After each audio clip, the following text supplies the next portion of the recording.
سمجھ لیجئے یہ جزوی اطاعت نہیں، اس پر تو اللہ کا غضب بھڑکتا ہے۔ افتؤمنون ببعض الکتاب وتکفرون ببعض، کیا تم ہماری شریعت، ہماری کتاب، ہمارے قانون، اس کے کچھ حصے کو مانتے اور کچھ کو نہیں مانتے؟ فما جزاء من يفعل ذلك منكم الا خزي في الحياة الدنيا ويوم القيامة يردون الى اشد العذاب۔ جو کوئی بھی یہ طرز عمل اختیار کرے گا اس کی سزا اس کے سوا اور کچھ نہیں ہے کہ دنیا میں انہیں ذلیل و خوار کر دیا جائے اور قیامت کے دن شدید ترین عذاب میں جھونک دیا جائے۔ وَمَا اللَّهُ بِغَافِلٍ عَمَّا تَعْمَلُونَ، اور اللہ غافل اور بے خبر نہیں ہے تمہارے کرتوتوں سے۔ He knows you through and through، وہ جانتا ہے، وہ تو تمہاری نیتوں کو جانتا ہے۔ ان اللہ لا ينظر الى صورکم ولا اموالکم ولكن ينظر الى قلوبکم واعمالکم، اللہ تمہاری صورتوں کو اور تمہارے مالوں کو نہیں دیکھتا، وہ تمہارے دلوں کو اور تمہارے عملوں کو دیکھتا ہے۔ یہ حدیث کے الفاظ۔ تو یہ جو جزوی اطاعت ہے یہ اطاعت نہیں کہلائے گی، بلکہ یہ تمسخر کہلائے گا، ڈٹھائی کہلائے گی، استہزاء کہلائے گا، دین کا مذاق اڑانا کہلائے گا۔ بات سمجھ رہے ہیں کہ نہیں؟ اور میں اور منطقی طور پر ثابت کر دوں کہ اگر آپ نے اللہ کے کچھ احکام مانے کچھ نہیں مانے، تو جو مانے وہ بھی اللہ کے نہیں مانے۔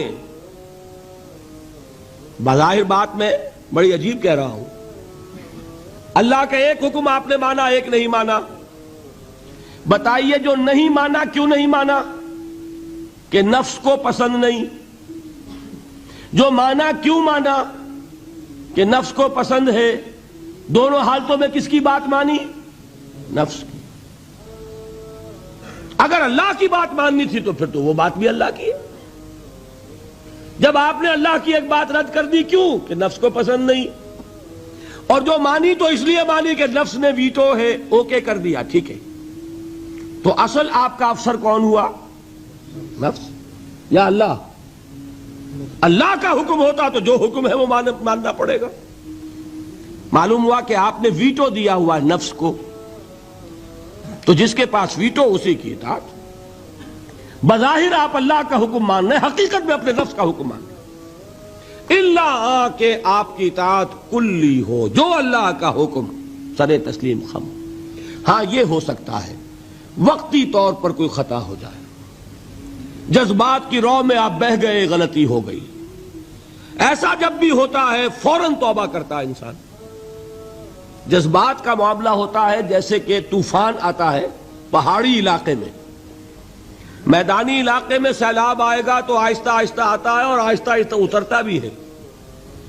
پہاڑی علاقے میں سیلاب آتا ہے تو طوفانی شکل میں آتا ہے، فوراً ختم بھی ہو جاتا ہے نا ایسا؟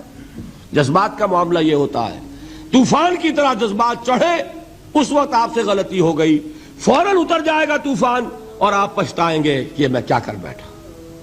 فوراً رجوع کریں گے، فوراً توبہ کریں گے۔ ایسے شخص کی توبہ کو قبول کرنا اللہ نے اپنے ذمے قرار دیا ہے۔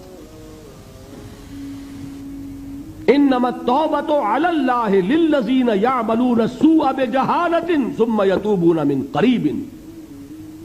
اللہ تعالیٰ کے ذمے ہے اپنے ایسے بندے کی توبہ قبول کرنا جو کہیں جہالت میں، نادانی میں، جذبات کی رو میں بہ کر غلط کام کر بیٹھتا ہے لیکن فوراً ہی توبہ کرتا ہے۔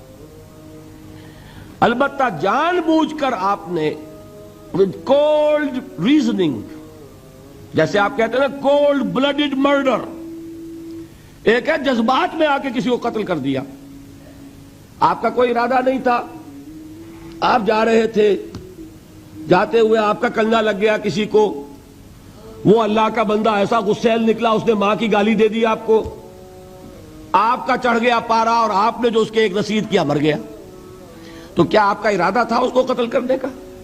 نہیں تھا۔ جیسے حضرت موسیٰ نے قبطی کے ایک گھونسا مارا، فَوَقَذَهُ مُوسَىٰ فَقَضَىٰ عَلَيْهِ، وہ ایک گھونسے میں ختم ہو گیا۔ کیا موسیٰ کا ارادہ قتل کا تھا؟ نہیں۔ یہ اور 6 ہے اور ایک ہے آپ گھر سے ہی چلے ہیں، آج مجھے اس کی جان لینی ہے، پستول لے کر چلے، سنبھال کر چلے، گولیاں گن کر چلے، اور تاک میں رہے کہاں موقع ملتا اور آپ نے مارا، اس کو کہتے ہیں کولڈ بلڈڈ مرڈر۔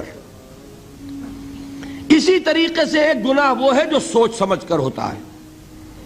وہ گناہ کون سا ہوتا ہے؟ اجی کیا کریں، کام نہیں چلتا، سودی کاروبار تو کرنا ہی ہے۔ یہ جذباتی بات ہے؟ نہیں، یہ آپ کی سوچی سمجھی رائے ہے۔ روکھی سوکھی نہیں کھانی بھائی، کھانے پراٹھے ہی ہیں، لہذا سودی کاروبار کیے بغیر چارہ نہیں۔ یہ تو سوچی سمجھی بات ہے بھائی۔ یہ ہے وہ گناہ، یہ ایک گناہ بھی آپ کی پوری نیکی کو ختم کر دے۔ فما جزاء من يفعل ذلك منكم الا خزي في الحياة الدنيا ويوم القيامة يردون الى اشد العذاب۔ اہل علم کی توجہ کے لیے عرض کر رہا ہوں، یہ مفہوم ہے اس آیت کا، بلا من کسب سیئۃ واحاطت بہ خطیئتہ